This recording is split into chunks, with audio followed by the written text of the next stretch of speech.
So when drawing any shape, pressing Z will toggle you over to inset, and pressing T will allow you to adjust the thickness.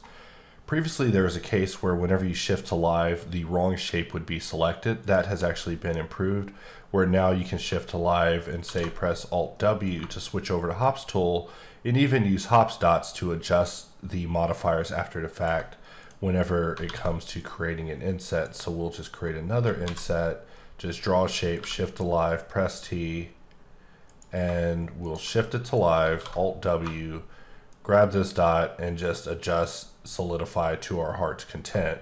Of course, solidify has issues when it comes to geometry getting to interior. However, it also is worth explaining that inset also supports recut as well, which can result in some rather interesting experiences. So here I am lowering the inset to get it to somewhere more understandable.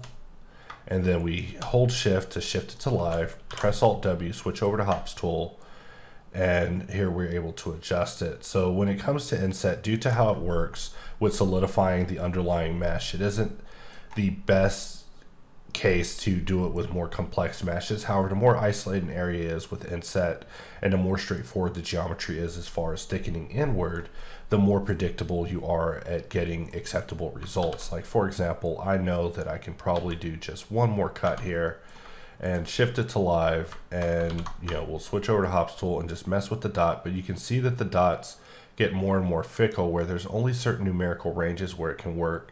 In fact, when I pull it right here, you can see that maybe if I have the weld in there, just kind of work in those interior corners, or even if I set up the solidify to use complex as a system instead of simple, we could have taken things a little bit further. But just letting you know that Shift to Live has been improved with inset in boxcutter 7.1v.